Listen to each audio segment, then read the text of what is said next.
Welcome to the box set. Oh, Gerry's getting them all in. I haven't even had a chance that's to an say old school one. Holy shit. That is a very old school. My God. Yeah. Damn. Welcome to the box set. I'm your host, Amy. I'm joined by Foxy. Our special guest today is KC, and I guess you can kind of maybe guess what we're going to be doing today. If the clothing does not give it away, or the hat, or the backdraft, or the soft toys. Yeah, the backdraft, the backdrop. We're going to be discussing the Jesus Christ. I think Gerry's going to be discussing the Teenage Mutant Ninja Turtles. Or Hero Turtles, depending on where you lived in the world at the time.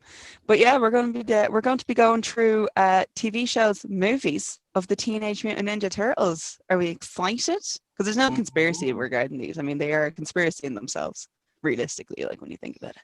Yeah. Yeah. Well, yeah. Yeah. Yeah. They're mutated turtles who are ninjas named after Italian Renaissance painters. Okay, I think that's enough of a conspiracy. There is a theory as well, though, like that they're tied to Marvel. Do you want to know how? I mean, we'll go into it in a second. Okay. We'll let you dive into that. I'll save it for later then. Yeah. So, I mean, if you've lived under a rock since like 1984, the Teenage Mutant Ninja Turtles, they're a fictional group of teenage superheroes. Anna, oh my God, I can never pronounce this word. Anamorphic mutant turtles. Wait, time out. They're fictional. Oh, Gerry, I'm so sorry. Oh, you knew. Oh no. That's like saying Santa Claus isn't real. Jesus Christ. Hey, come on. Let's not take the piss here now. I met the man. At least I have my Santa best is one. real, That's real. Named after Italian Renaissance artists, you've got Leonardo, Michelangelo, Raphael, and Donatello. I'm trying to think now what Donatello ever did. They were trained by their rat sensei, and who I think it was in the Japanese arts of what were they trained in? Ninjutsu. Yeah, there we go. Thank you. I thought someone would jump in. From their home in the sewers of New York City, they battle petty criminals, evil overlords, mutated creatures, and alien invaders, all while trying to remain hidden from society. I think they might be failing in that. Yes. Just a teeny tiny little bit. Especially with Michael Bay. We'll get to him. We will get to him. Yeah. So as I said, I mean, starting in 1984, during the peak of the franchise's popularity, this would actually mainly have been in the 1980s and the early 90s. They had gained worldwide success and fame. They're still ever as popular as they actually were. Let's be honest. They first appeared actually in American comics. Mirage Studios in 1984, and that was when they got their actual start. It was basically just kind of like it was actually kind of like a brainstorming kind of get together. That's how they were created. They were looking to make a TV show, and this is actually kind of where the comics had started from. On that one, they were like, okay, this is kind of like what's bad television nowadays. What's actually built around? Oh, I know what we can do it as. And then you had 4 Teenage Mutant Ninja Turtles, which I mean, you kind of can't go wrong with them now, can you? They started their rise to the mainstream success when Mark Freedom sought out Eastman and Laird, who were the original creators of the thing, to propose wider merchandise opportunities to their actual franchise in a whole. Dark Horse Miniatures actually came out with the first lead figures of them. I looked to see if you can get any. Good luck trying to get any of those figures. They are very, and anything from the early 80s now. At this point, they actually are leading into collectors' unicorns in a sense. There, you're going to find some seriously great difficulties and try and find some of the original ones on this. If you go past through all this one, in 1987 is when they had their TV series. Hard to believe that was 1987 when that came out. 1987. So it was the Teenage Mutant Ninja Turtles TV series. This ran from 1987 until 1996. It was rejiggered a little bit for 2003 until 2010. And then again, from 2012 to 2017, there was another review of the whole thing. And then you had Rise of the Teenage Mutant Ninja Turtles from 2018 until present. I mean, that one's still going on. There was, in between, you've had from 1990 onwards, let's say, like, you can say that that's when they started showing up in film as well. I think probably There you go. I'm not gonna lie, I fucking love the original Teenage Mutant Ninja movies. Yeah. And it's for one thing and one thing really alone. The practicality of the effects that they actually use in it is fantastic. Games wise, they have role-playing games that you can do.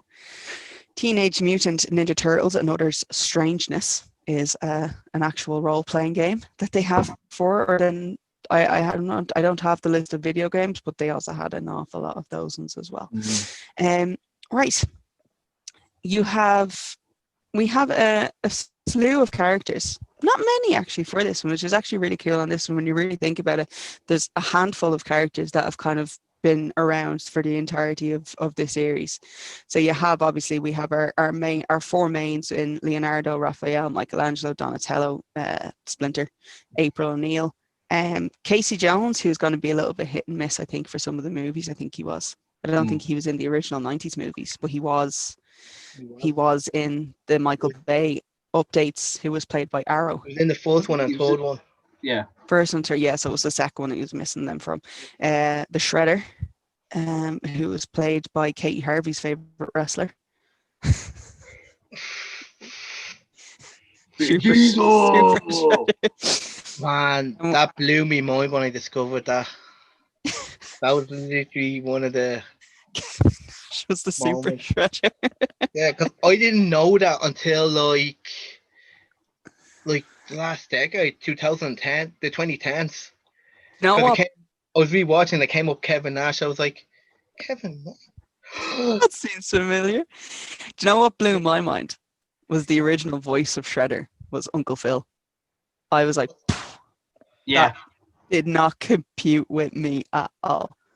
I was like, But once it did, I was just like, oh my god, I cannot look at like Fresh Prince the same way now. Yeah. no, it really ruins it for you. God rest his soul. Yeah. We also had Krang, the brain. The brain inside the massive body. More like Pinky and the Brain. Oh, and then my favorite. I'm not even taking the piss when I say that. Bebop and Rocksteady. Seamus. I loved Bebop and Rocksteady. I'm sorry. I absolutely adored the fact that they are a criminal duo of a mutant warthog and a rhino, who were originally two human thugs who became Shredder's henchmen in some versions. They're usually depicted as super strong, but not very smart, and often serve as the comic relief. Yes, I'm all here for this. Thank you, The Lion King, for really making sure that you've kept the warthog sidekick on. I want Hakuna Matata sung by Pumbaa and Bebop. That'd be That's all I amazing. want in life. I'd watch that. I would watch that. So, the first animated series, which so from 1987 to 1996, the shirt that I am actually wearing at the moment, that is the original logo for the 1986 cartoons. So it's the same one that thing has. I think I'd say it's probably the most well known in a sense when you really think about it. Like when you think of the Turtles, it is the 80s one that kind of comes up. Oh wow. On this one. So if we're going into that one this way, right? So if we actually go into the TV series, I'm just trying to think, because like there was so many. This was the one that actually worked, I think, because in the time of the 80s and 90s, there was a lot of cartoons centered around animal protagonists. Yeah. boy. Yeah. And this one here. So like, I mean, you had I mean this was the fucking diving board on this one, right? So you had the Teenage Mutant Ninja Turtles, which proved to be highly successful in both the US, Canada, and Europe. Somewhat too successful in certain places that the name change had to happen because they felt that it was going to enrage violence in youths and children. Ninja. So hence why, so Ninja was taken out and it was changed to Hero. In certain places. As well as a few scenes from the movies were cut as well. Yeah, to kind of tune into this. But it's really funny because like when you think about it, after Teenage Mutant Ninja Turtles came out, that's when we had Battletoads, Cheetah Men, Wild West, Cowboys of Moo Mesa. Okay, someone posted a picture onto a Facebook group, and it was the Cowboys. And honest to God, it reignited a memory that I totally forgot I had. I totally forgot that was even a thing. They actually cameoed in the 2003 series. Yeah, there was it's really weird. As a throwaway guy, the Cowboy of New Mesas were there. So weird. You had Road Rovers. I'm going to assume that was dogs, Street Sharks, Extreme Dinosaurs, and Biker Mice from Mars, which two of these shows we've covered on the box set.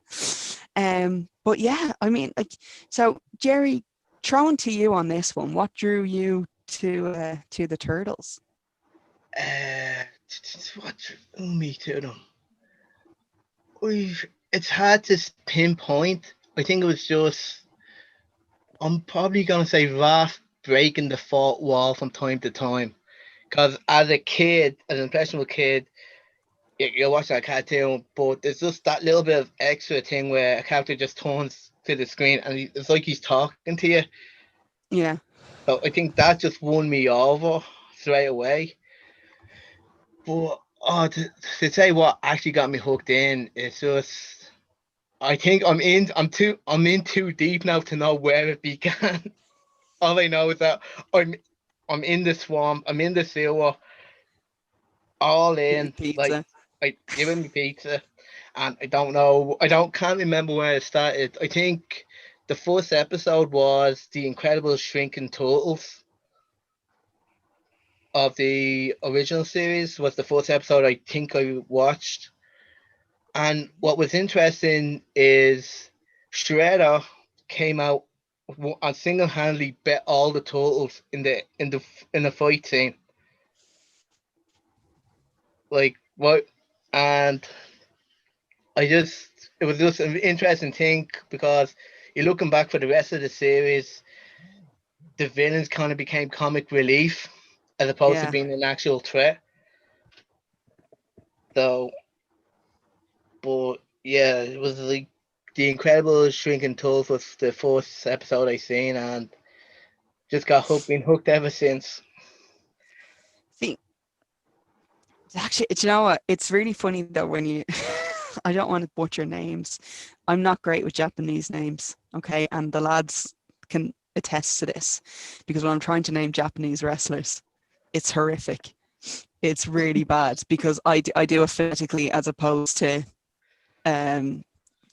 spelling. Like I will say it phonetically as opposed to anything else, and it's majority of the time it's wrong. So with regards to the storyline, right? So the origins of the 1987 television series. It's really different. Obviously, it's very different to the comics. Very different to the comics. So, Splinter was formerly a human, an honorable ninja master named Hamato Yoshi. Yeah. Okay, who studied art history as a hobby. Okay, so remember that little key fact. He was banished from the Foot Clan. It was a Japanese dynasty of ninjas founded by one of his distant ancestors. After one of his students, the power-hungry and sadist, Oroku Saki? Yeah. Who resented Yoshi's leadership within the clan and aspired to usurp him. I'm going to guess this happened. Set him up for an offense against a visiting master sensei. Disgraced, Yoshi was forced to leave his native Japan and relocate to New York City. as you do, where he began living in the sewers with the rats as his only friends. Meanwhile, Saki was given command of the Foot Clan, which he corrupted and transformed into a criminal organization. Right, I have two issues with this. First off, Go. why would you pick New York City as anywhere else to go after living in Japan? Firstly, secondly, why would you just live in the sewers with rats? You don't have to live in the sewers of New York City to be surrounded by rats. Yeah, like when you think of that, it's like, hang on. If you had the money to get to America from You Japan, have the money. You have the money. you to should find have a the money really to like live, or at least be able to Like- get a job. Yeah, Yeah. you will be able to find a shithole somewhere. You can actually claim squatters' rights somewhere at this point. So sometime later, Yoshi adopts 4 turtles after they were accidentally dropped in the sewers by an unnamed boy. Bullshit, they were flushed down the toilet by someone because they didn't want to care for them. He returns from exploring New York City one day to find the turtles were covered in a strange glowing ooze. I'm going to assume it's some sort of toxic waste because that's how every superhero gets his powers. Like Unless you're that little Superman. blind. Unless you're Superman or Batman, in which case you have to be an alien or your family has to be murdered. So the substance caused the turtles who were most recently exposed to Yoshi to become humanoid, while Yoshi, who was the most recently exposed to sewer rats, became a humanoid rat and given the name Splinter by the turtles. Now, he really could have kept his own name. Just going to throw that out there. Like, Yoshi had no reason to change his name unless Mario was copyrighting it or something like that. Like, there was no need for that to change. Oh no, they explained that well. They showed him like karate chopping wooden boards and biting at the same time. That's I'll give you that one then. All right, I'll give you that one. Okay, could have went with Rat Boy, like The Simpsons, but okay, I'll stick with Splinter. So Yoshi raised the 4 turtles as his sons, trains them in the art of ninjutsu. He names them Donatello, Leonardo, Michelangelo, and Raphael after his favorite Italian Renaissance artists, which I think is lovely. The fact that a rat still maintains that part of his human life, and like, I'm going to name you after the most famous of or favorite painters that I have, which is lovely. And then obviously, Saki eventually leaves Japan, tracks Yoki to New York City. I don't know how. But clearly, there was not a paper trail been left. So I've a few questions as to how they were able to find him, especially after he'd been turned into a rat. I have a lot of questions. It's just Well, they don't happen. expect you to have logic when they're making a TV show like this. So It makes it even better though as well. It's like it's also around at this time he began working with Krang, a disembodied alien brain from Dimension X who ruled his native realm with an iron fist until he was stripped of his body and banished to Earth. Yep. Wow. This is when Saki then took on the new pseudonym as the Shredder, donning a suit covered with razor spikes and complemented by a long purple cape, a metal samurai helmet, and a metal mask over his mouth. I'm not going to lie. I think Shredder's outfit is fucking phenomenal. I love the Shredder outfit. it's iconic. I think it's class. It's fucking class. I'd love to see Shredder and Doctor Doom and Magneto form an alliance. Just have the 3 of them with their fucking, like, get those fucking capes on, get that metal. And you know what? Yeah, you own it, boys. Like, that is just, yes, I'm all for The this. Cape Squad Yeah. Cape I mean, Crusaders. Edna Moore or the Cape Crew. would not be impressed. The Cape Crusaders. Hey. Just Batman watching in the different distance. Because his isn't made of metal. And what else do we have? Okay, so I'm leaving Japan. Okay, so at this point, Shredder is now looking for world domination. Okay, so this is only seasons 1 to 7. It becomes clearer on the seasons that the mutagen, thank you, which transformed the turtles and Splinter into their new forms, was dumped into the sewers by Shredder in an effort to murder Yoshi, who, as he had mistakenly believed it to be a deadly poison rather than a transformation agent. If you're going to try and kill someone, you want to be sure that you're using the correct stuff, yeah? Because what if it had like a different effect? And then all of a sudden, bursting from the fucking series is this like King Kong sized man who knows like ninjutsu, Yeah. and then a load of fucking turtles. I mean, like that's like Yosh. That's like fucking Yokozuna, like turtling during a match. Imagine. Also covered in blades, so go down, stabby, stabby. Yeah, like just slash away, my friend. Slash away. Yeah. So, but obviously, okay. So that kind of, that kind of back. Oh, what's the word? What's the word I'm thinking of? Oh, it's after backfiring. Yeah, it's after backfiring on him, which leads us to an excellent television series, I think. Going into it, and then obviously you have like April O'Neil, who's going to come into this as always. You have our Channel 6 news reporter, and then her camera. Casey Jones is her cameraman, isn't it? No. He's a Is he not? crazy. Vernon is the cameraman. Vernon is the cameraman. That's Yeah. what it was. Casey is the ice. The most annoying person ever in a TV show. Oh my god! so I'm actually why? Why did it? Is it? I'm just thinking. I'm nearly sure it's the same one. Is this one that he looked like Gaston from like Beauty and the Beast, but he had like the long black-haired ponytail. Oh my god! I need to find a picture of him. I don't think so. I think his hair was more messy, like around the mask kind of thing, as opposed to.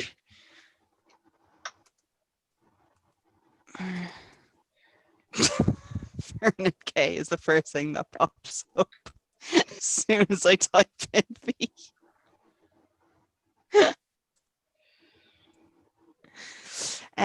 But yeah. So it's one of those things where it's like, I think this is the one time I think where they actually got it right though. When you really think about it, like this TV show was, oh my god, Will Arnett played him in the Michael Bay movies. Yep. Yeah, it's the third shirt. It is the one that looked a little bit like Gaston, but he doesn't have the ponytail. Yes, that's him. Yeah. Yep. He's Burn. almost like his voice is almost borderline like Leviosa. Yeah. I mean, to be fair, like with a voice name Burn or with a name named Burn, like he's going to be a pretentious piece of shit now. He's a Weasley bastard. That's what he is. He is. He was changed though for the movie. I do remember they turned him into a bit more of a sympathetic character as opposed to anything else. Yeah. But then again, I think that's just down to Will Arnett playing him. More Will than the actual character, of course. That was one of the welcome changes. Yeah. It's one of those things where like, I'm okay with you changing this. That's fine. I'll deal with this one. So I mean, so as it kind of leads on to it, so we have different, like within the first 7 series, and it kind of leads on to a few more characters. So with regards to the minor villains that they would have had, you had like the Rat King, Leatherhead, Slash, General Dragon, and there's a few other ones then on that one. I don't think they're keeping their secret though very, very good here at this point. I would have rather the Turtles just came out of the sewers. Yeah, they did kind of, and I think they tried to do like a kid-friendlier thing of what the X-Men were doing with the with Prejudice, but it was more like it wasn't as impactful as it was in X. They didn't do a good job as they did in X-Men, obviously. Yeah. Because in the cartoon, it was just like people look at them, go, "Oh, we don't like you. You're different." Tough, like okay, they go on, beat the bad guy. Our name is still mud in this city, and like they just walk around saying, "Oh," they walk away saying, "Oh well," and that be it for like till the next episode. It's weird. Here's one thing though. Can you imagine though, like your city was saved by like a 6-foot turtle? This is me, Amy. So I'd be like, it's me. Like, oh my god, it's you. Touche. So I mean, I'll be a bit of a fan. They can actually see how much of a fanboy I am. So I'll be like, is that real? Selfie. Yeah, Gerry fawning over them. So this is where really be honest here. This is where you actually got the character for Alan Moore from, isn't it? No. Well, if only. You were thinking of being a Although, turtle. no, Come you've on. just given him the idea for a turtle now. I'm Nah, surprised it wasn't the first one I'm that was saving on that his for list. future wrestling's WrestleMania. You know. Excellent. For those So in the unsure, first, go watch Future yeah, Wrestling. It's a wrestling yeah. RPG.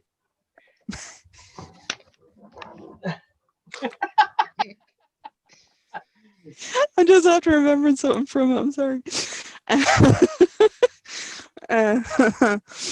So yeah, so series 1 to 7, you were actually kind of saying it was quite the show was kind of like more to the kids kind of liking in a sense. It was very jokey kind of show in a sense. So for seasons, the last 3 seasons actually, it went through quite a dramatic change. The humor was toned down significantly, and the animation became a lot darker. The color of the sky in each episode was changed to a continuous ominous dark red. Which was this was commonplace with newer action orientated children's programming at the time, and the theme song was changed. Introduction sequence added in clips from the first live action film. Right, so we've already had the first live movie between the series, between series 7 and series 8, and the show. So it then it just became kind of more action orientated in general. The turtles' demeanor evolved a lot more into a serious and determined one than in prior series. They ended up devoting most of their time to tracking down villains. The main protagonists then for the last 3 series, you have Shredder, Krang, Bebop, and Rocksteady. They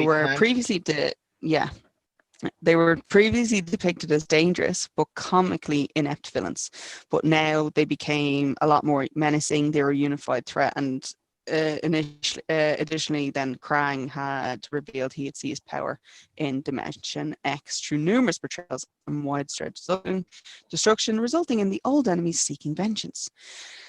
And this is kind of another thing. So like many of the recurring characters were actually written out then at this point. So recurring characters and villains at this point were kind of gone, and they'd been written out of the show. It was mainly then just focusing on the main cast and the destruction of the Channel 6 building, which led to April working as a freelance reporter, I'd imagine, in this one. But yeah, so I mean, like the TV show kind of had, it's been through a lot of rejiggers and reimaginatives and stuff like that. It kind of does keep it up with the times. Like I remember, you actually still can do this, is actually every morning, like before going to school, like this would be like you'd wake up in the morning, pop on RTE2, and from like 6:30 till 7:30, no, till 8 o'clock, you'd be watching turtle episodes of the Teenage Mutant Ninja Turtles. They never really went out of style though, in a sense. And I think this is kind of where you have like the movies actually do kind of help things like this. Now, when I say the movies, I mean the actual original movies. I'm not going to discuss Michael Bay's just yet, because that is going to be a little bit further down the line. If we actually do go into the 1980, no, I think 1990 was the first movie. Was 1990 the first Turtles live action movie? I'm going to say yeah. I want to say yes, but I 91. also I'm going to say yeah, 1990. 1990, yeah, was the first action. It was the first live action movie then that was brought out on this one. Okay, so I think there have been 6. Which is 40 years old. Just yeah, a it's the reminder same there. age as me. It's the same age as me. And me. So there's been 6 feature-length Younger films. than me. Oh, fuck right off. Wait, hold on. Fucking everyone's a fucking critic. There should be 6. Hold on. Hey, I'm going to say 6 too. 1, 2, 3, 4, 5, 6, yeah. Yeah, okay. So you've had the 3 that I'm going for the original series. You have the Teenage Mutant Ninja Turtles, The Secret of Ooze, and then the Teenage Mutant Ninja Turtles 3. Yeah. For the reboot series, which is Michael Bay's, right?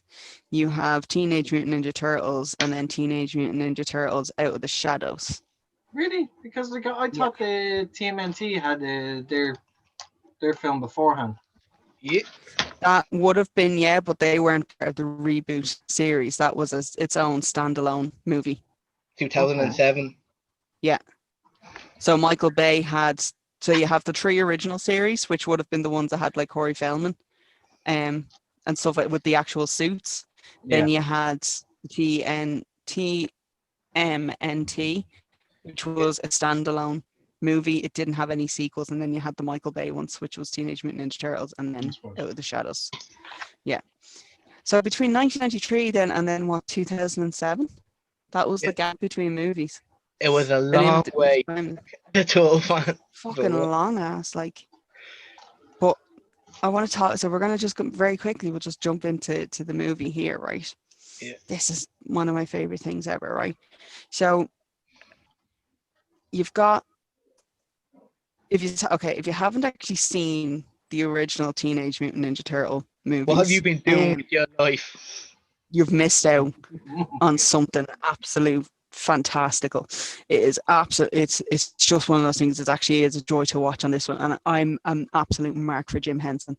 I love the Muppets, right? I am an honest to God, hands down, they were my favorite thing ever.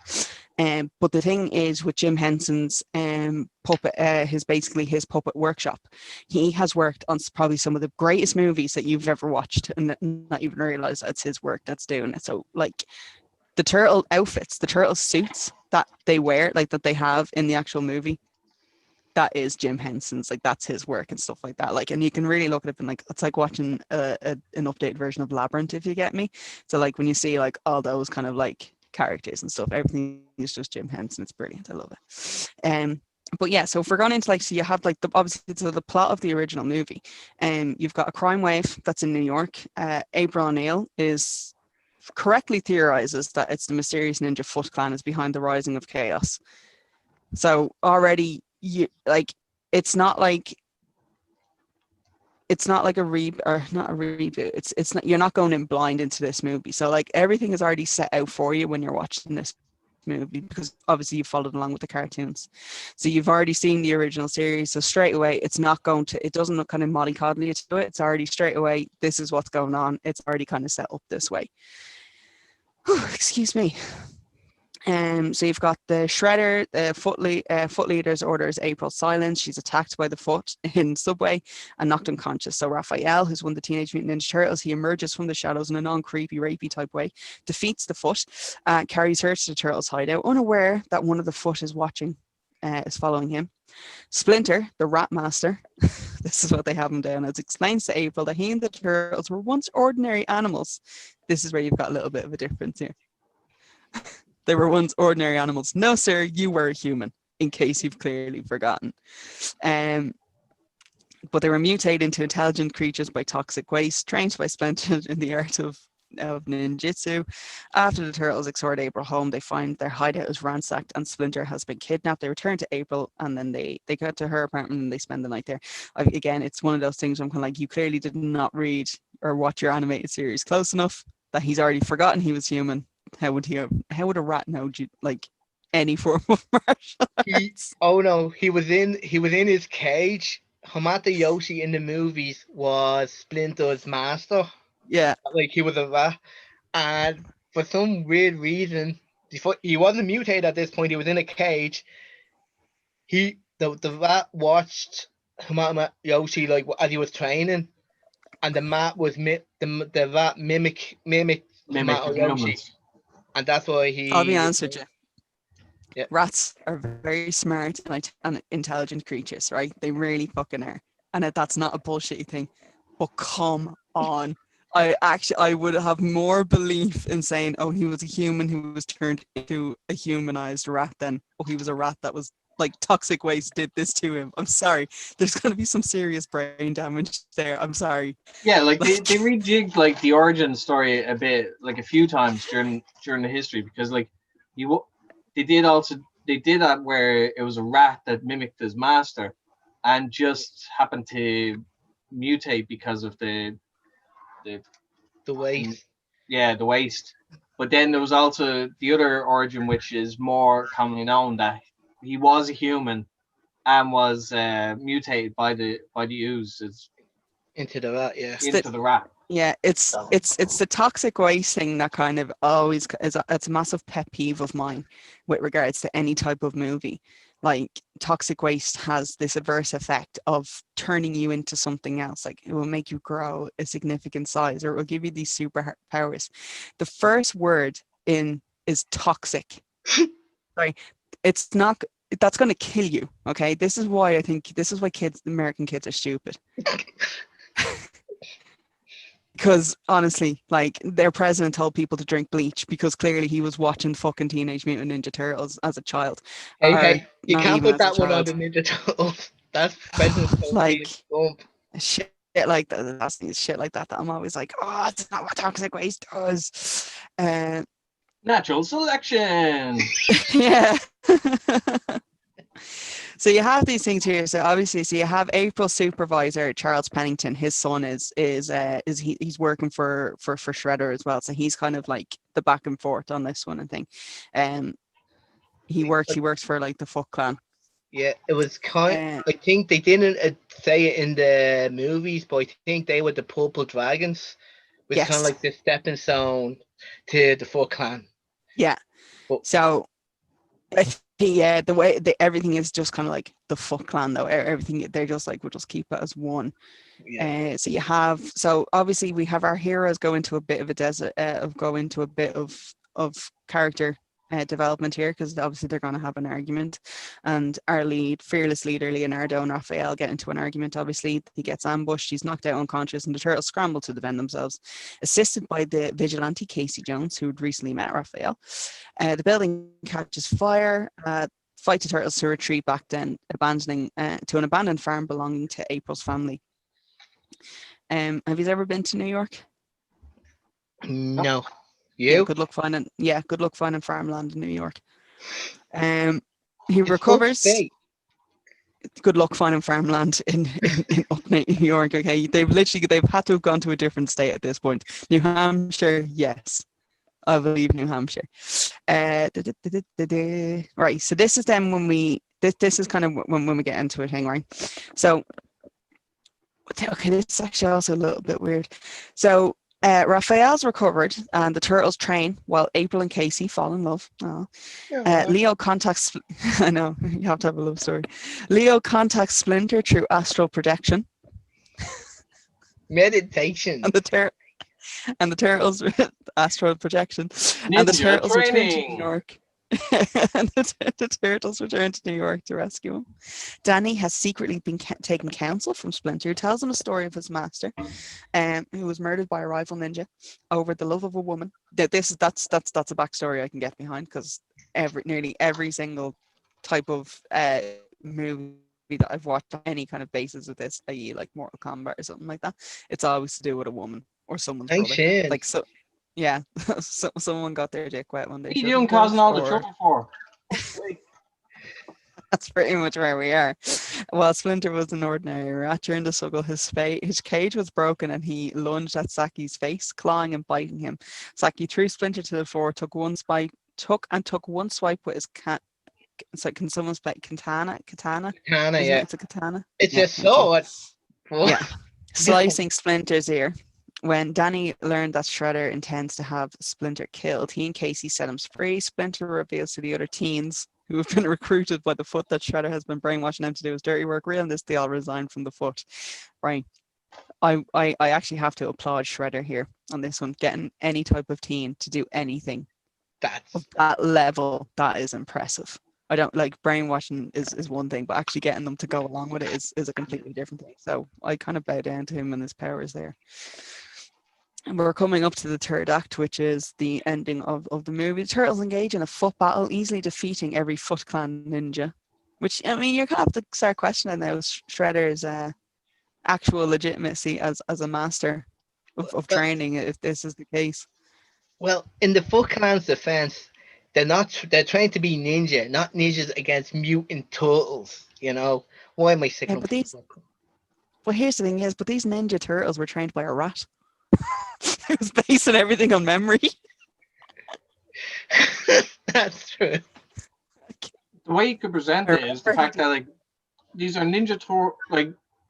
trained mutant turtles in the arts of ninjutsu. But keep in mind that being a mutant would grant them, obviously, like they're able to speak, they're able to move in ways that the normal turtle wouldn't, for one thing. But also, you could use the logic that, like, yeah, they're gonna be super strong, like stronger than a Like, human. So they could very easily put away like a whole group of teenagers, like small here's kids. a here's a good thing for you though, okay? Do you remember do you ever see the hands on the turtles? It's like 3 fingers or something. It's literally it's like that, right? So take away those two and that's what you're left with. It's a, The fact that they can get a grip on something like that is amazing in a sense. To be able to overtake some teenager or not, I'm sorry. It's just I love, and don't get me wrong, I actually love this movie. Like I do love these movies, but it's the when you kind of logic. look back on them, it's like as you're older and you look back at stuff and you have more logic on you, you're like, oh crap, I can't make the logic turn off. Upon facing Shredder, he defeats them single-handedly, which makes sense. Yeah. As the Shredder prepares to kill Leonardo, Splinter appears and challenges him to a fight. Splinter named Shredder Asaki. He removes his mark, touches the scar, and remembers how Splinter had given it to him. He charges Splinter to spear him, who ensnarls the Shredder. Gerry with Michelangelo's nunchuck. Yep. Nunchuck. I Nunchuck. fucking love nunchucks. Nunchuck. Leaving him dangling over the roof's edge. In a final attempt to kill Splinter, Shredder throws a Tanto at Splinter, but when Splinter reaches out and catches it, his grip is released and Saki falls into a garbage truck.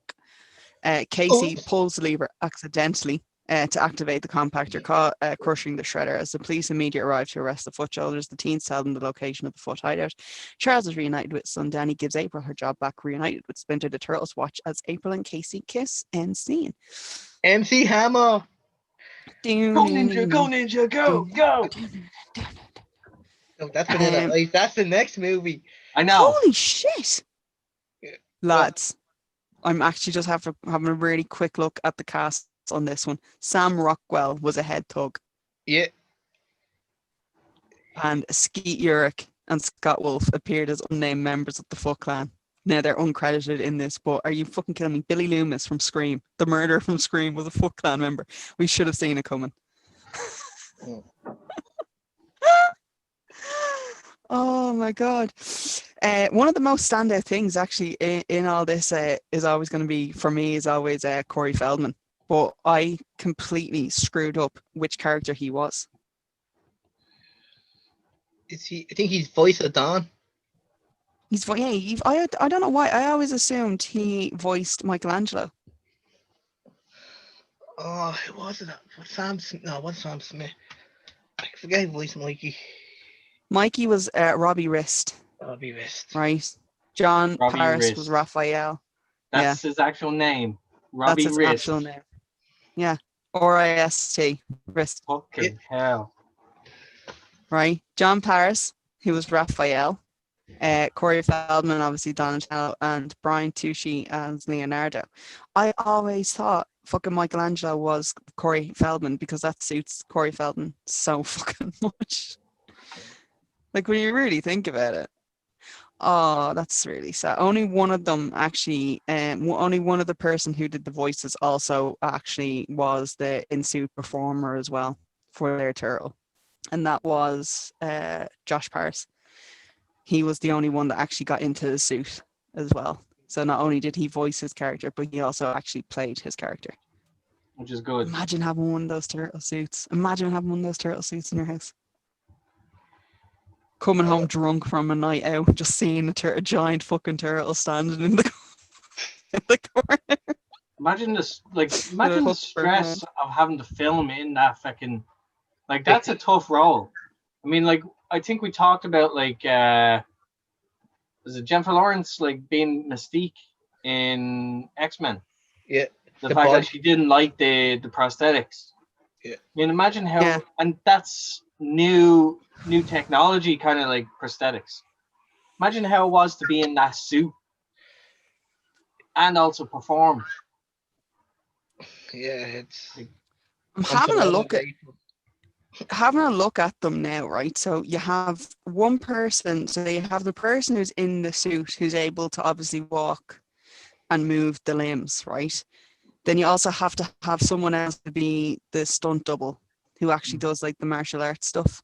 So you also have a martial arts stunt double who also has to be able to fit in, which is, I would imagine, would be a separate suit Separate to suit. actually do that in, because, yeah, right. And then you also have to have someone who can actually move the faces offwards.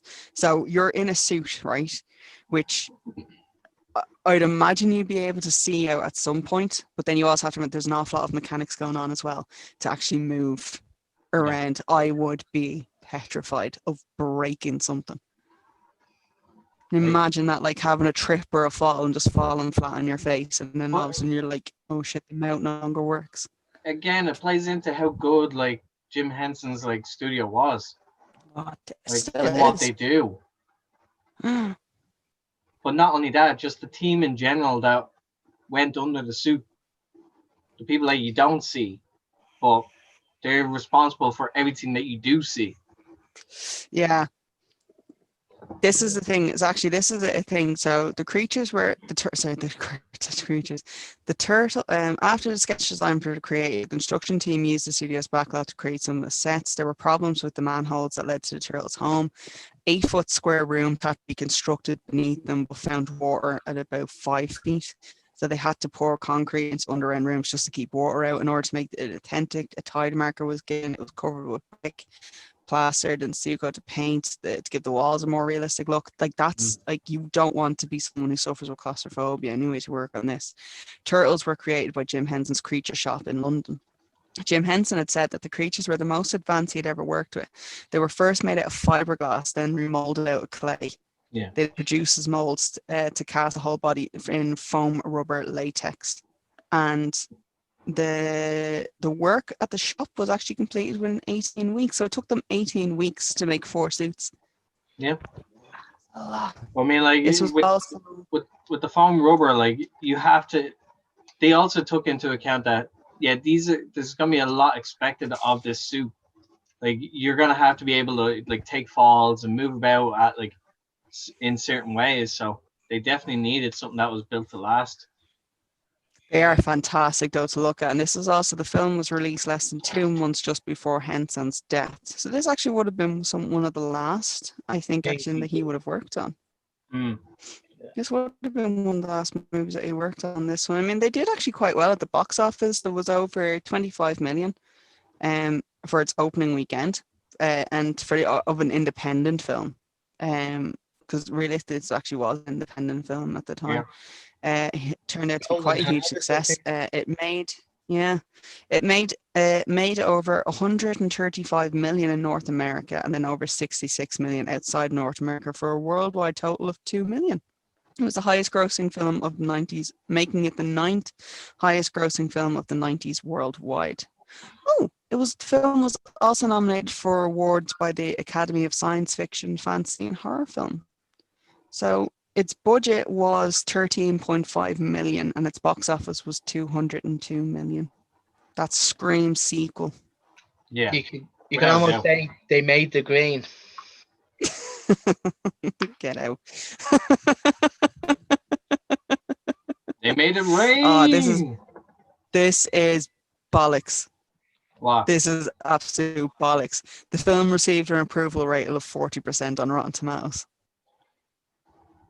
That should be higher. Much higher. So much higher. Teenage Mutant Ninja Turtles is exactly what it's advertised. One-liners, brawls, and general silliness. Good for the young at heart, irritating for everyone else. Good. Fuck you. At least they were aware of it. That's the thing is, like, I mean, if you go into it as taking it as like, see, this the thing is, if you go into these like to make it as a serious movie, you're already you've lost. Like this is not something that should be taken as a serious movie. It's not on like, I wouldn't put it on the scale like the Howard the Duck scale, but like this is a fun movie. Should never watch Howard the Duck. God damn, like that's bad. I haven't seen it. Good. You don't need Don't recommend it. I don't recommend it at all. For a Marvel film, I don't recommend that at all. Okay, in its defense, it's an early 80s Marvel film. It does not matter. Like, you avoid it like the plague. All I can say is that fucking, what's her name? Leah Thompson? Yeah. She fucking went out of her way to try and make that movie as watchable as possible. And I'd imagine even she had a question of been like, so am I dating the duck or what's going on here? Like, it's just fucking weird. Which then brought us on to our sequel, which was the Secret of Ooze, which brought us all into probably the greatest thing in the world, which was the super. Oh my God! Why Super can't I say Shredder. that word? Why can't I say it fast? Big Daddy Cool Diesel. It's like a fucking tongue twister. Big Yeah, right. Sissy! That's one of those things where you're kind of like, oh my God, I still can't get over that. Like, it's still one of those things you're like, Jesus Christ. Yeah, so we bring in then to our sequel, which this came out in 1991. Bye bye, I can't Casey. remember. I actually can't remember when I fucking actually watched this. I actually can't remember the last time I watched this one. So you obviously have New York City, young pizza delivery boy, Keno. Kino. Inadvertently, Keno. I don't know why I say Keno. It's Keno. Keno, what's the story? Yeah, it's very. Yeah, I'm thinking of it as like a fucking as like an inner city dog named Ken. So he's basically seen as a witness to the burglars try and attack him. He proves to be quite a skilled martial artist, and he is soon overwhelmed before the arrival of the Teenage Mutant Ninja Turtles. They vanish after rescuing him, tying up the burglars, taking the pizza that he was delivering, and leaving money behind to pay for it. Well, something tells me he was delivering the pizza to them anyway. So like we do still have the running joke of the pizza anyway with the turtles. They're currently living with April O'Neil, which I think is just lovely. Imagine like coming home after a long day from work. You just want to relax, and you get into your New York City apartment, and there's a giant rat and 4 giant turtles eating a pizza, and you're just kind of like. They actually had a scene in the movie about this when she came home. Like, there's just messes everywhere, and she just goes. When he is finding a new place. Splinter wants to remain in the shadows. Raphael thinks they should live in the opening, and then at a junkyard, the remains of the Foot and the Shredder, second in command, are hiding out. They're met by their master, who has been disfigured by previous defeat, but did not die as they thought. Now, right. Have you ever watched any TV show that has someone getting crushed in a garbage truck? Mate, you dead. You is dead. You ain't coming back. This is very much The Crow. You're dead. There ain't no coming back. This is the really real world. There ain't no coming back. There ain't no coming back. Ah! Like, even in the scene Dreamer, and then he stood and saw how awful evil was. like when he was getting crushed and all at the end, there was a scene where one of the pressure yokes comes out of the garbage truck, and you can see like a piece of flesh and blood on it that they obviously left. They obviously left in to emphasize, Shredder's dead, and then I think this is one of those things is like they had no idea how successful the first one actually would be, and they were like, "Oh shit, we have to do a sequel. We have to bring him back. We'll just bring him back." But what the hell? How are we going to explain it? He's the Super Shredder. Why does that work? Because it has super in the title. Yeah. Don't worry, but don't worry though, okay? Because there's another reason why this will possibly have worked. So April is interviewing Jordan Perry of TGRI about a toxic waste leak, which she should be happy about. It gave her friends and roommates. I wonder if they're paying rent. Do you think they were like contributing to her rent? Hell no. They clearly had money. They clearly had money for pizzas. So I'm curious. Were they just robbing April? Saving people and taking their wallets, saying, "Oh, the burglars got them. I'm so sorry, we couldn't stop that from happening." But there was a really cool thing about Professor Jordan Perry. He was originally meant to be an Utrom, which was kind of like a crane-like creature, but they didn't want to do that because it would cause confusion with Krang. So they just left that bit Well, out. this is my favorite thing entirely with the synopsis. So he assures April that everything is fine, but at the same time, their scientists discover dandelions which have been mutated by the leak. Freddie, a spy for the Foot posing as April's cameraman, discovers this and reports it to the Master, who decided to have Perry interrogated. Back at April's a planter, Splinter reveals to her and the Turtles a canister of mutagen dubbed Ooze by the Turtles, because why not? Which mutate them to their current state 15 years prior, was created by TGRI, and they too decide to talk to him. When was the Mighty Morphin Power Rangers movie, Ivan Ooze? When did that come out? 95? Okay. Yeah, no, it was definitely after 91. That's why I just wanted to double check. So at least we know where they ripped that off. And the Foot gets Perry first to kidnap him, salvaging the last vial cancer of Ooze in the process. Turtles attempt to get it back, but ultimately fail. Afterwards, Kino gets in April's apartment under the guise of delivering pizza, discovering Splinter and the Turtles. All right, I have a few questions. He was basically stalking them now at this point. Just want to throw that out there. Yeah? He was totally Yeah. like the way he comes in was like, oh, these aren't your pieces, these are your neighbor's pieces, but he's not in, so I'm gonna give them to you. Yeah. Now, this annoys me slightly because this is where we didn't have Rocksteady and Bebop in the sequel. Toka Razor. Yeah. I don't know how I feel about Toka and Razor. Yeah. I mean, a wolf and a snapping turtle, which I'm nearly sure they were in the game. They were in Turtles in Time.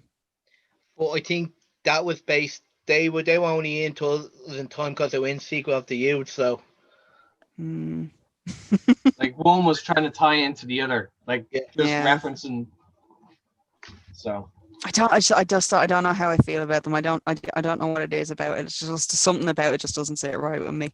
So you want to know what the secret link to Marvel is? Because yeah.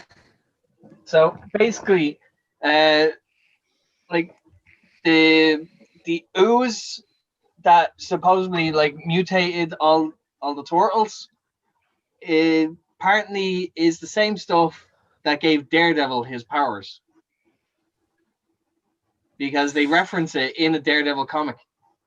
But that would make sense to an extent. So that's why, like, it's in a weird way they're tied together. Well, see, this would work in an extent, right? Because I'll give you the thing is, right, they're both in the same place. They're both set in the same city. Anyway, first off, right, they're both New Yorkers. They're all New Yorkers except for Splinter, obviously.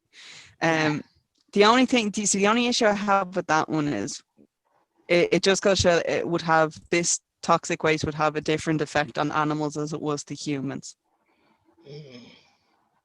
On animals, it gives you humanoid powers.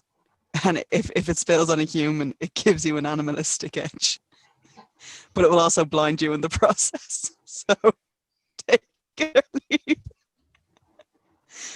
Because, like, I mean, realistically, who would make... Do you know, actually, I'd love to see a crossover between Daredevil and Batman.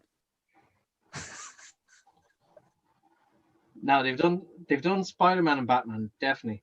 But, they've done Tools and Batman too. I would love to see Daredevil and Batman, because realistically, you will have, like, the lawyer, Matt Murdock, Bruce Wayne, who finds out, okay, this one is Daredevil. This is my new Harvey Dent. Like the first interaction between like Batman and Spider-Man. It's like, hello, Peter Parker. You know me? How? I'm Pet. That's an actual fucking like dialogue. I love it. So we have our Daredevil waste has transformed our wolf and our snapping turtle. Again, Raphael and Leonardo have another bust up. I mean, the sibling rivalry here is unprecedented, I think, with anything else, because they also have a little tiff here again, and Raphael again goes off by himself. It doesn't. I mean, if we're going to be honest here, Raphael, it hasn't worked out for you in the past. I don't know why you think it's going to work out for you here again. Michelangelo finds the abandoned subway station. He thinks it's perfect hideout. Raphael and Kino defy Splinter's orders, implants Kino into the Foot Clan to find their hideout. It's very The Departed. Now it's gotten, I think it's like, right, well, they had someone on the inside. Now we're going to get somebody on the inside. The rat, the metaphor for the rat, I think, for Splinter is really evident here.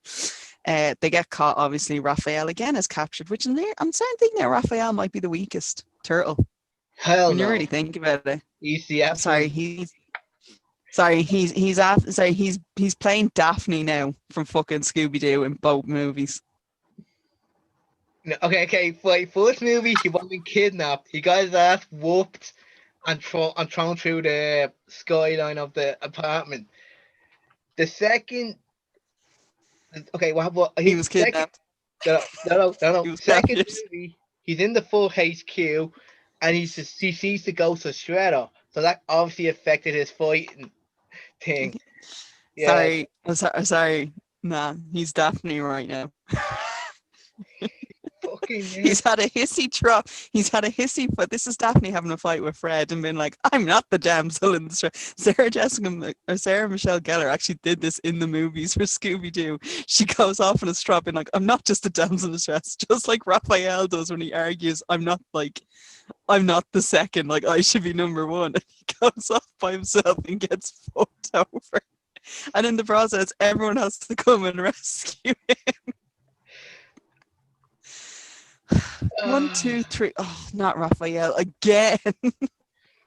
Q Yakawana. So Yeah. Kino has escaped. He's gone off to warn the others. When they come, they're ambushed then by Shredder and the Foot. Splinter saves the group but leaves as they face Tonka and Razor, who prove too strong to defeat. Donatello finds Perry and the five of them make a tactical retreat. Back in the hideout. Perry exclaims the creation of the ooze was an accident, disheartening Donatello, Leonardo and Raphael, who saw a higher purpose for their existence. That's kind of a sad way to end your second act on this one. They've gone through their entire lives thinking, right, there was a reason for us to become who we are. We're going to find out what the reason is. They find out that they could do this. Now we need to get to Perry, find out, and then often actually is there a mistake. Sorry. But laws indicate that we couldn't terminate. That's realistically kind of like where they're coming from on that one. So then we're into our third act now. So we've got Shredder unleashes Toka and Razor into the neighborhood, starts fucking shit up. Freddy sends a message to April and Toka that Toka and Razor will be released in the central park if the turtles don't turn up on the construction site. Perry develops an antidote to the mutagens, and then they confront the two. Oh no. So Leonardo and Michelangelo trick Toka and Razor into eating it. They discover the trick and brutally attack whoever turned Raphael into a public dance club where Vanilla Ice is performing. Yep. Oh, we're hitting the bigness of the 90s now. Vanilla Ice has made a cameo. A big fight ensues among hundreds of witnesses, and eventually the turtles turn Toka and Razor into their natural state. The turtles fight with Shredder on the docks. Having consumed the last of the ooze, he becomes Kevin Nash, making him bigger and more powerful than before. During the fight, the dock, which Shredder destroys, collapses on him. So he's been buried again. Yes, you have a question, Gerry. Oh no! I was doing the too sweet thing. Yeah. We're talking about Shredder. So then in the press release, April reads, this is kind of like the final now on this. And so in the press release, April reads a note from Perry thanking the turtles for saving him. When they return home, they deny being seen by the humans, but Splinter holds up the evening's newspaper, which they're front page news. He then orders them to do flips as punishment. So the turtles are the young bucks. You have to flip. Do a flip. This was like, I'm actually going to say this here, right? So this was 1991, right? Yeah. We did not have the same cast as before, obviously. So April O'Neil in the original movie was Judith Hogue was actually the original April O'Neil. She was replaced by Paige Turncoat for the sequel on this one. Obviously, we don't have Casey anymore. No, because No, Right, not in okay. this one. No, not in this one. David Warner, who was John Perry in this one, he's a fantastic actor, which I just find hilarious that I did. This is also like a movie that he had done on this one. There's like, I mean, this one, there's not really like an awful lot of main cast on this one. What's his name? Corey Feldman was not in this movie, and neither was Josh Paris, the two of them. So the two turtle voices actors were actually replaced as well on this one. Only Brian Toshi and Robbie Risk came back for this one, and then obviously we have Kevin Nash. Now, the main difference kind of like in this one that you have was budget-wise.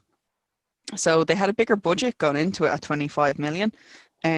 Box office for UK, for the US and Canada was 78.6 million. And then worldwide was 54 million.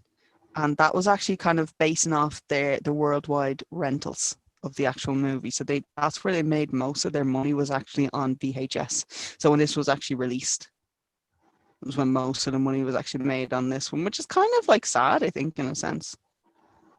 Well, it also shows that like there was a decline with it. Yeah. Oh, there definitely was. Like as much as there was like every opportunity to do a sequel, obviously the time that it took, it like the franchise had lost its momentum by the time it came out. It wasn't even that. There was only a year in the difference. Yeah. If anything, this is one of the quickest turnarounds for sequels.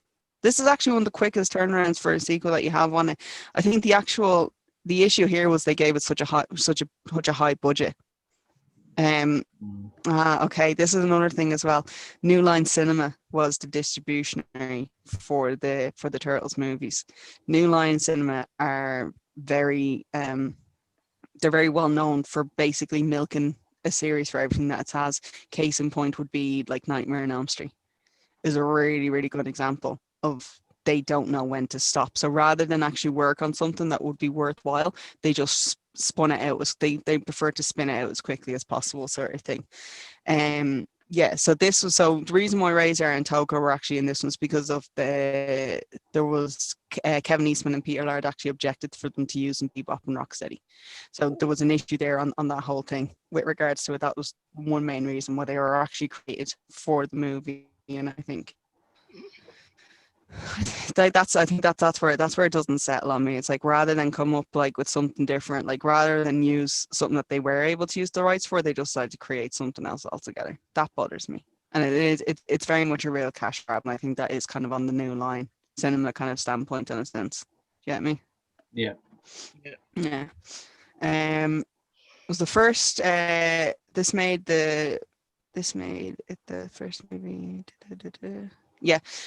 So obviously, Jim Henson's Creature Workshop, they did the animations for the film again. They still worked on it. This was actually the first movie that was dedicated to Jim Henson's memory. Yeah. Because it was the first one that after he passed away. And the second movie then was actually The Muppets Christmas Carol. That didn't come out until 1992. So that was also dedicated in his memory, which was actually directed by his son. Oh, hold on a fucking second. It's also the first Teenage Mutant Ninja Turtle movie to include a dedication. The second one was actually TMNT, which was dedicated to Mako. And he was the voice actor for Splinter in that movie. So there's only ever been two of them with that one. So box office reception for this one wasn't as high as it had been. Again, there's only 43% on Rotten Tomatoes. Okay. Not only is the movie's juvenile dialogue unbearable for adults, but the Turtles' dopey and casual attitude towards physical violence makes them poor kids' role models. I object. Well, you're I mean, like that was actually a legit issue that people had with. That was actually one of the main concerns that people had with the Teenage Mutant Ninja Turtles. Was the fact is that they were seen as bad role model for kids. Now, I'm sorry, but has anyone ever watched the fucking Karate Kid? That is a bad role model for kids. Oh, come on, like that one is worse than this would have been. However, this was a TV, this was a cartoon, and let's realistic. The movie was gendered towards like a younger viewing audience in this sense. So, okay, I can understand where they do think that, okay, it is a bit juvenile for an adult to have to sit through, but then you've got kids who, if you grew up in the wrestling generation, you were going to try everything. No matter how many times the ad told you not to, you are going to attempt to do the Please same don't thing try that this they're at going to home. You wouldn't steal a First thing you car. You wouldn't steal I a think I would. handbag. You wouldn't steal a policeman's hat. You wouldn't shit in that. Although I think lawfully you actually can. There's a really weird rumor on this one, okay, and I think it's actually only for pregnant women. I think that, okay, I don't know if this is a myth or what it is, right? But apparently there was a thing that went around ages ago that, like, if you were a pregnant woman in the UK and you had nowhere that you could actually physically go to the toilet in, whereas you needed to go and found a police bobby, you could actually request his hat to use it as a toilet. That's where I came And from. yeah, like I've heard that so many times, and I always mean to, like, I'm gonna look that shit up because that cannot be a real thing, and I always mean to do it, but then I don't because I also like having the belief that it is a real thing. It's just like, I'm gonna shit in your hat. So you have then, so you've had the two movies. So you've come from such a high, it then kind of hit a bit of a lull. Then you had like the third movie that came out. This was in 1993. This is a little bit weird because it's the final one for the original series. Clearwater's Holdings Limited and Golden Harvest again. This is another thing. It was weird because Corey Feldman came back for this one. So Right? did Casey Jones. Yeah, but I'm just curious about something now on this one. What was Corey Feldman doing in 1992? I don't Was he doing The Lost Boys? I think that was 1980 something that came out. Oh. Goonies? Sure. Goonies was 1985. Stand By Me was 1986. Gremlins 1984. There was a reason why he backed out of this, and I'm actually, it's kind of bothering me a little bit now that I don't know what it is, because he was Lost Boys. 1997 was Lost Boys. License Drive was 98. Dream a Little Dream 89. What the fuck were you doing in 1991, you cheeky bastard, that you couldn't bother your arse to do the fucking Turtles again? You did the Robin Williams. Edge of Honor. Aladdin 1. Bye Bye Return of the Far. Back for Prince of Thieves. Yeah. Was that in 1991? Wait, I Aladdin? have Edge of Honor. Edge of Honor. Rock and Roll High School Forever. That was 1991. They were feature movies. I can't see any particular reason why he wouldn't have done this. Was he working on a television show? Interesting. That's very interesting that he did not come back to do this. Oh, hold on a second. Okay. Sorry. After a public battle with drugs, which began shortly after filming of The Burbs in 1989, Feldman fought to establish his life and career by working with youth, starting several lesser-known films and branching out with an album titled The Love Left. He returned to the big screen. Okay, so he was dealing with drugs. Okay, never mind. I take it back. Sorry, Corey. Okay, so he's clean again. I'm going to assume then that Corey Feldman got clean and then he jumps back onto this one. Oh, okay, so this is also the creature effects actually were provided by All Effects Company rather than Jim Henson. Yep. Jim Henson had nothing to do with these Turtles, Ninja Turtles 3. And it kind of shows as well. I'm actually just looking at a picture between the two. It really fucking does show. But this one kind of gives a little bit more of a backstory. I think it does, doesn't it, as to what was going on? Because I'll be honest with you, I actually don't think I've ever seen the turtle. Ooh. I really enjoyed the turtle, but I think that was also a fact that I was a fan of Ninja Turtles, but the fact that like they were going back in time and also they were going to Japan, which was a random place, random but at the same time tied to them as well. Makes sense. Yeah. So So I mean the plot. So I mean the start off for this movie. I mean this starts in 1603 in Japan. A young man's been chased by 4 samurai on horseback. Go into the woods. A mysterious woman emerges from the underbush. Watches closely. The samurai eventually capture and take the youth, revealing to be a prince named Keshin, with Keshin. Keshin. In the present, 2 years after the events of the previous movie, where they defeated the Shredder and the Foot Clan, April O'Neil's been shopping at the flea market in preparation for an upcoming vacation. I love it's just April just living her best life, and she's just trying to deal with everything now. She brings gifts to her friends, the Teenage Mutant Ninja Turtles, to their underground lair to cheer them up. Michelangelo's given an old lamp, the lampshade of which he wears as an impression of Elvis Presley in Blue Hawaii. Donatello is given a broken radio to fix. That kind of seems a little bit shitty. when you think of it, it's a little bit of a shitty gift. Leonardo's given a book on swords, and Raphael is to receive a fedora, but having stormed off earlier, he's never formally given it. For Splinter, she brings ancient Japanese scepter. I just want to point out something here. Raphael has already gone off on a strap because he's had a fight with, I'm going to assume, Leonardo. Actually, no, it was.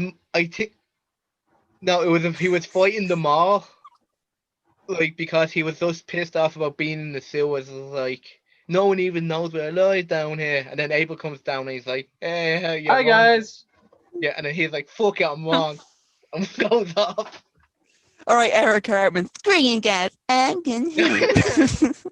So this one. So there's obviously they do an awful lot of jumps in this one. So it is going from, it starts in the past, spin to the present, back to the past. So like I mean, we're back in Keshin's been stolen by his father, disgracing the family name. He argues that his father's desire for war is a true disgrace. It's interrupted by Walker, an English trader who's, I'm assuming Chuck Norris, an English trader has come to supply with manpower and firearms. He leaves the father's presence to brood alone in the temple, where he finds the scepter and reads the inscription, "Open wide the gates of time."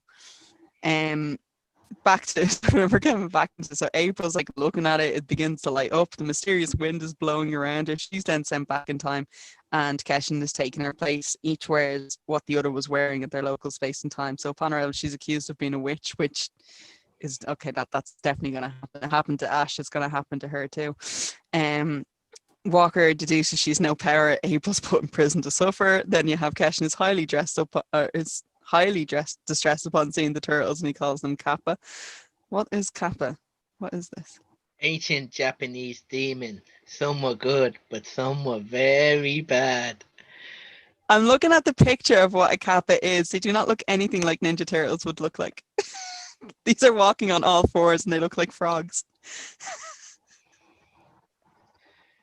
Okay.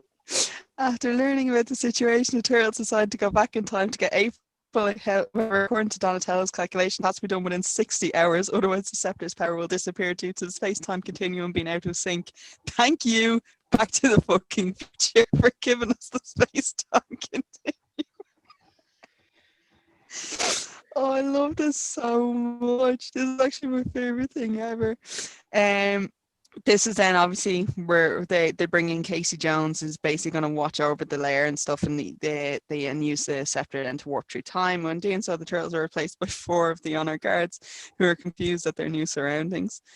That has to be such a mind fuck. Can you imagine like literally just going about your everyday job and then all of a sudden you're in a sewer lair and you're like, what the fuck is going on? Okay, so back in time, the turtles awake on horseback, make a poor show of riding their steeds. During the confusion, Mikey, who's carrying the scepter, ends up riding off alone into the forest and he gets ambushed by an unknown sound. The others go in search for April at the castle, where they identify her as honor guards, allows them to cover in their search. After following Niles, one of Walker's thugs, to the prison, the turtles rescue April and free another prisoner named Wyatt, locked up for trying to start a mutiny against Walker, who bears a striking resemblance to Casey. Yeah. Do you think that person got like... do you think they got like double pay? I don't know. Doubtful. But he is the reason House walks with a limp. Yeah, there's Slappy escapes, end up leaving them alone in the wilderness without a clue where to go. Meanwhile, in the present, he's getting impatient and anticipates a fight from Casey. Casey instead introduces him and the honor guards to television hockey, which manages to calm them down for the time being, because that's what, I mean, realistically, that will calm everyone down. Let's not lie. Hockey. Let's go. Out in the woods, the turtle. Yeah, it's like the fucking Mighty Ducks. I want to see it. I want to see an American National Hockey League named after like the Turtles. It would work. I'd be on board with this. So Walker then, he continues going in on a bit, goes in with the whole thing. They're trying to get in exchange for guns. Until decides to do a replica scepter. So it's basically they're trying to kind of get one up on the others on this one. Everything's gonna go to shit. Let's be honest here. They want to try and get home, but like, I mean, shit gets in the way. I'm going to very quickly just kind of breeze through on these ones again, because we're going back onto this one again. Like, this is one that we're missing. So you're missing stuff from the previous Turtles movies, right? So there is, you're missing out on Shredder on this one. So like, there is a new things kind of to get into the whole thing. Paige actually came back for this one, which is nice on this one. You have a few people actually that came back to the series. Only two of them actually did for every movie. Only two voice actors who were actually the same for the whole thing. That was Brian Toshi and Robbie Rist for the whole time situation. They're the only two people that were in every single fucking movie. Shockingly enough, actually, this debuted at number 1 in the box office and a gross of 12.4 million. Wow. 42.3 in the US and Canada, 12.2 internationally, with a worldwide gross of 54.5 million. It made twice its production budget, but returns were barely more than half in the previous film and roughly 1/4 of the first. So it was considered a disappointment. This would have been. This is literally this was the straw that broke the camel's back, really. On this one, it was a case of one sequel too many for the heroes in a half shell, with time travel plot gimmick failing to save the franchise from rapidly diminishing returns. There was actually meant to be a sequel for this one. There was actually a 4th sequel, which was going to be Teenage Mutant Ninja Turtles 4: The Foot Walks Again. Which, I mean, they had Mike. Based on that. Yep, they're going to have Michelangelo go through things and actually be depressed and join the Foot, which would have been, okay, as a kid, it would have been devastating, but as a grown-up, it would have been, oh, that's good. It would have made more sense to me for it to be Raphael. Yeah. Like, it was meant, yeah. They could appeal to his ego, where it's like, you're far more skilled than you're led to believe. And if you join us, we will let you, we'll show you how good you are. Funny you guys mentioned that, because I know we're not doing the comics, but in the comics, Raph becomes the Shredder for a time. That makes sense to me, and it shouldn't, but it does. But I mean, so this was 1993. We weren't going to have another, we had there was TV show reboots within that time period that were successful anyway, in this sense. I mean, let's be honest here, the Turtles were always going to actually be successful one way or another. While this only did 1/4 of the first and more than half in the second, while they consider that to be a disappointment, it was still a number 1 movie in the box office when you really think about it. So the next sequel that actually came, well, I say next sequel, but the next film that actually came out of this one was the animated film from 2007. That would have been nearly 100% sure it actually was just a computer generated movie, wasn't it? It was completely CGI. Yeah, okay. We're going to skip over that one, right? Because I'm just going to skip over that shit. And then you move on to what Michael Bay did to the series. Foxy, you look this scene when I mentioned Michael Bay. Michael Bay. I only ever watched the second one. I only watched Out of the Shadows Good. purely because Seamus was in it, and I just wanted to see what he was actually going to do with it, sort of thing. Like, So when you leave a Turtles movie and one of the and you're looking for highlights to begin with, but one of the highlights is Bebop and Rocksteady.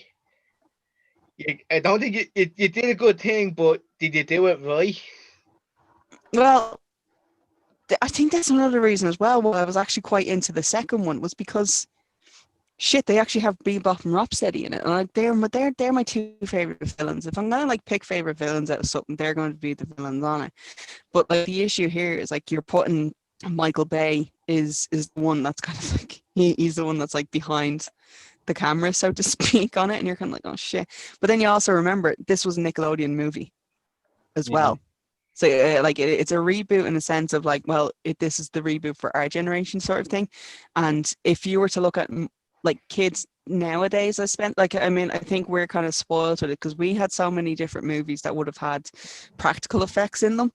So when we look at the original ones, like kids nowadays will look at that and be like, oh, that shit, it's just a guy in a suit. Where you're like, exactly, that's what makes it so good, because it is legit a guy in a suit as a real life person. They're not talking to a tennis ball. They're talking. They're actually suspend your acting. disbelief. Yeah, like with something like that. It's the same way like when you watch like Gremlins or something like that. When you watch the movie Gremlins, you're actually drawn into it, believing that these things are real. If they made Gremlins now and it was fucking done CGI, I'm sorry, but you've actually gone back a step as opposed to going forward. I think movies nowadays that just use CGI, they miss the mark because they rely on CGI too much, and it's lazy. Not on practical effects, which like that's what made some of the films like stand out. Because they were done so well. Whereas like with CGI, anyone could just look at it and like, CGI, that's fake. Like it takes you out of the experience. Completely agree. Because at least like when you're looking at like a practical effect, you can actually believe that they're actually there. Yeah, but like with the Michael Bay movies, like, now obviously like it was his interpretation of it, and his interpretation was jacked up like turtles. Like he really depicted them as being like tall and fucking like just weirdly shaped turtles. But do you know what they remind me of? Megan Fox as a bling centerpiece. Do you remember the 1993 Super Mario Brothers movie? Yes. That's what the turtles look like. How could you forget about that? Like. Right, but that's try so hard. That's actually what they look like. I'm looking at a picture of them, right? And all they're missing is the trench coats to be Goombas. That's all they're missing on this, and they've got really tiny fucking heads. And someone just like veering them back and forward, just like start dancing in the fucking like dancing in the elevator, like. But I do agree though in this sense here, like it was basically just centered around fucking Megan Fox on this one. Now the really sad thing about this is, the budget for this movie was 125 to 150 million. Can you remember do you know what the box office was on this? No. The first one or the second one? The first one.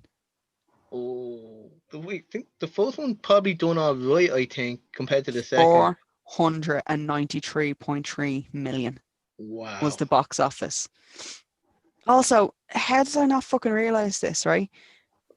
Johnny Knoxville was the voice of Leonardo. Yeah. In the first one, yeah.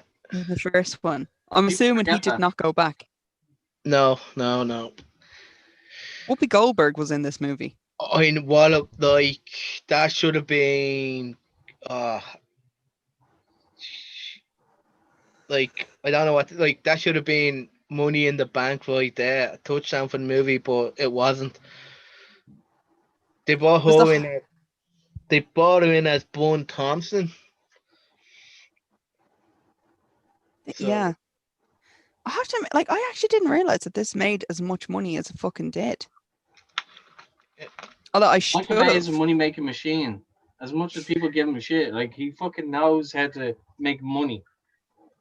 See, this thing that annoys me though about Michael May is like Michael Michael Bay. May. I keep saying Michael fucking May, Jesus Christ.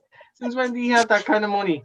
Do you know what I was literally about to say? I was actually about to say the thing that annoys me so much about Michael May is he relies so much on explosions. I'm like, that is wrong on so many levels. Like, he doesn't. But it is like, I mean, this is one of those things. It's like it kind of came out as so. I mean, like that grossed a shit ton of money. That was a massive box office hit on this one in a sense. But like when you bring into the second one, like the second one actually had like had a decent enough cast. Like you had Laura Linney, Will Arnett again, Steve Amell, Megan Fox, Tyler Perry fucking showed up. To be honest, like okay, when yeah. they announced like Stephen Amell as he was coming in as Casey Jones, I was like all for it. Because like I was a big fan of like Stephen Amell with his work in Arrow for DC. Yeah. And I knew that when he's attached to something, he puts every bit of effort into it. Like not only to get in shape, but to actually be the character. Because he's a big fan of stuff like that. That's true. Yeah.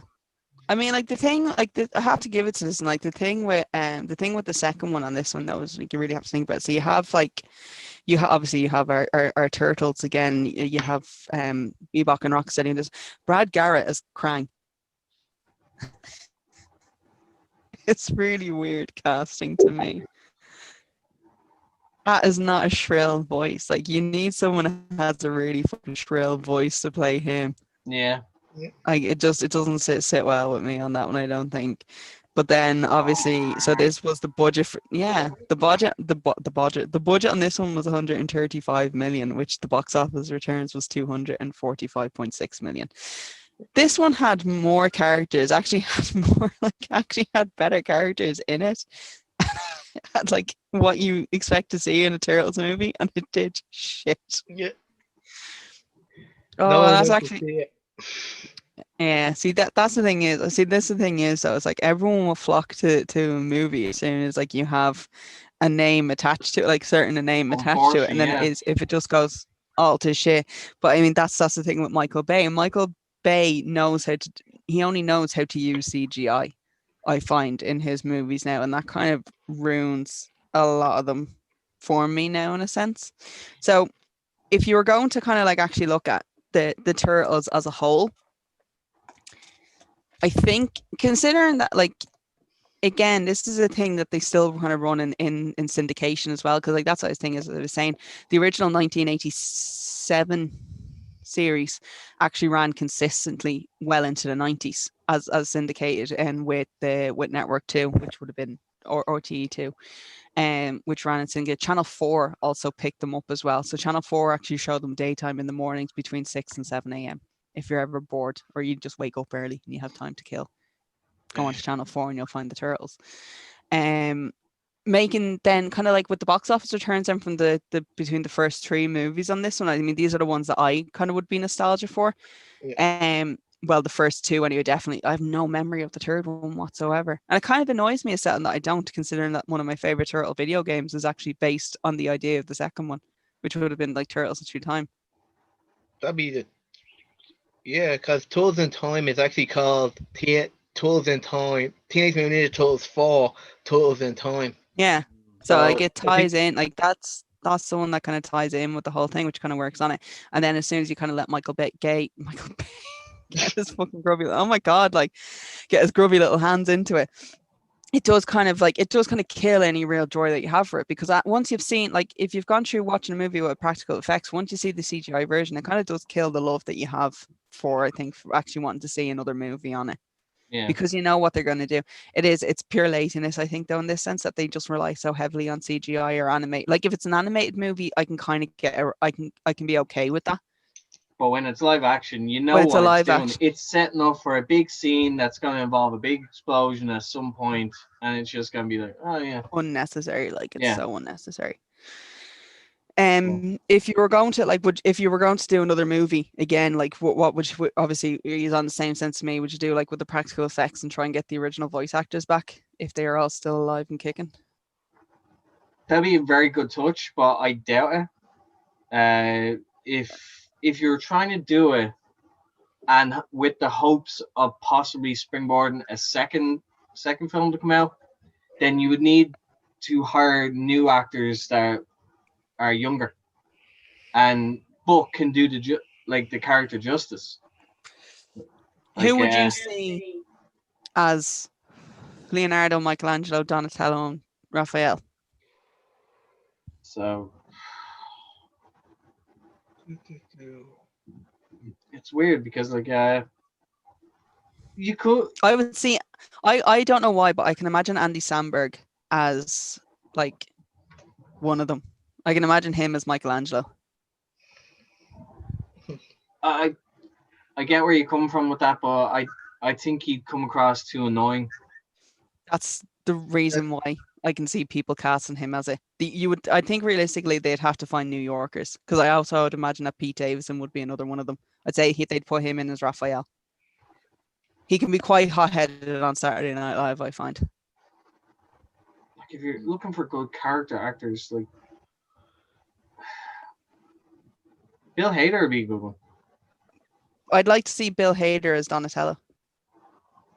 Bill, I was actually thinking more Michelangelo for that, because anything that you do see him in, he's always the one that's laughing. So it makes sense to give him the role where he's allowed to be more comfortable. I don't know. I think this thing is with him. I've seen him when he did Inside Out. He done it, but that was the first role where you had to try and be serious. Even then, he wasn't actually a very serious character, though. Yeah, but more than usual. Yeah, I think if you're going to do anything, I'd say him in Inside Out when he plays Fear is a good indication of kind of what his range would be. But if you're going different route, then I don't know. You would go the practical route. You could go fully unknown, complete unknowns. No studio would do that. I know. Obviously you need some sort of name attached to it, but you could also do it in a way that's a transitional. Like with other franchises where they've gotten people from past films and serve as the transition. So like a time paradox kind of thing. Yeah. You could do that kind of plot where you get the old actors in, but they're talking to could be a different universe, different version of themselves, younger. And that's what explains the transition of them becoming the new team going forward. Yeah. Or you could have a new team. You could go the new generation. That's it. That's another kind of question that would pop up on it, is have the Turtles been able to actually set up a new generation though? Even that means that there has to be another toxic waste. Not necessarily, but they have tried doing the next mutation, by introducing the female character as well, which eventually got used again in the comics, which was done. It had a better job in the comics. I would love to see them do a telling of certain stories, especially with Donnie dying, getting killed by Rocksteady and Bebop. They actually kill him, and this is sorry, spoilers. No, but I am very interested in the current story that's going on called The Last Ronan. Yeah, and I don't know if you know who is the remaining turtle. Do you? I do not know. I wouldn't. Nah. Realistically, I can say that there is going to. If you want, we can just do for a spoiler alert and to skip ahead. Yeah. Let's say 40 seconds. Yeah. If you don't want to hear. 40 seconds. Who is the remaining turtle? The remaining turtle is actually it's revealed in the last panel by April. April says it. Oh. You look different, Mikey. Oh. Mikey is the last remaining. Okay, okay. Yeah. It's nice to know that the fucking surfer dude was the one that actually It's the one that keeps The idea was that like they failed a mission and the others got killed, but Mikey trying to get revenge failed because he was ill prepared. So he was gonna commit suicide. He was gonna commit seppuku, and like April found them, nursed them back to health. I'll be completely honest here. That is my favorite character trope ever of all time.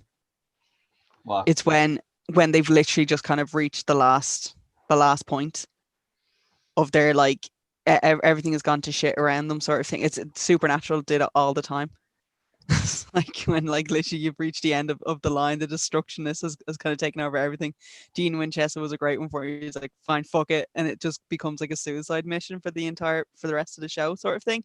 And then one person will just be able to like get through and like bring them back around, and then everything turned out all right in the end for Supernatural because of the fucking show that it was. Well, that's an interesting way to do it. Like, so it has me hooked in terms of like I want to find out more, but I won't go into that like with this. So yeah, it's one of those things. Thanks for skipping the extra 40 seconds. So you're welcome. Yeah, and if you didn't skip the extra 40 seconds, we warned you. We told you that was going to happen. It's on you. You were warned. Yeah, that's the thing is, Gerry, what has been who's your favorite turtle of the whole kind of thing on it? Oh, that's unfair. I know. There's a story here, right? I remember being 4 or 5 in Cal. This is only like 2 years ago. Yeah, 4 or 5, maybe last year. But I was in Carol's on, where O'Connell Bridge is? I do. I know it very well. And they had a basket full of turtles dressed up as Santa for Christmas. Nice. And obviously they had each one. Literally spent 40 minutes picking one. I literally went through them all. It was like, okay, I have to say, laugh is, but it's by the slimmest of margins you can imagine. Is it because you're also obscene hothead? No, I think it's because my mom picked Michelangelo, my granny picked Donnie, and my cousin picked Leo. So I was stuck with Raph. I was like, I was stuck with Raphael's my favorite. So I think I identify most with him. I understand why his family pisses him off so much that he literally just goes off on a strap. I'm like, that's me. That is me. And becomes Daphne. That is me to a T. Foxy, who's your favorite? When I was a kid, I used to always love Mikey. Really did. And as I got older, I grew to I kind of transitioned away from like Mikey and went more to Donnie. Yeah. He just seemed to appeal to me a bit more as I got older. Yeah, the older we get, the more I think that's when like everyone kind of really kind of finds their own identity and like which one suits their character better. This was actually fun. This was longer than I anticipated it was going to be. This was a lot longer than I anticipated it was going to be. And that was because I ended up just doing a retrospective of the fucking movies.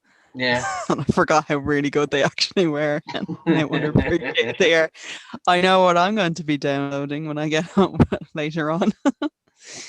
But Foxy, it's been a pleasure, Gerry. I thank you so much for coming on. Thank you for having me.